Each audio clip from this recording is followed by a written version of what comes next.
खूबसूरत सियाहती मकाम की रौनक मांद पड़ गई। मुबारक विलेज का बड़ा हिस्सा तेल फैलने की वजह से आलूदा हो गया।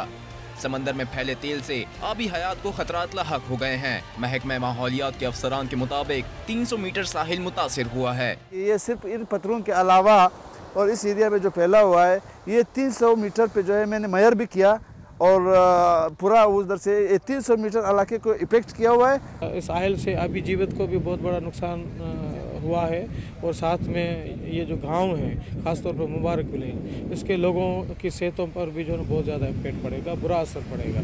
समंदर में फैले फुजले ने माहीगीरों को भी तशवीश में मुब्तला कर दिया है।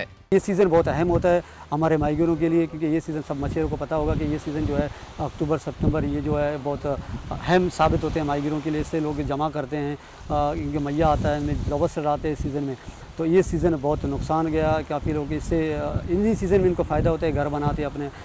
वाक़े की इत्ला मिलते ही इंस्टीट्यूट ऑफ ओशनोग्राफी की डायरेक्टर नुज़रत अपनी टीम के हमरा साहिल पर पहुंची और नमूने इकट्ठे किए। WWF की टीम ने भी मुबारक विलेज पहुंचकर समंदरी हयात को पहुंचने वाले नुकसानात का जायजा लिया है।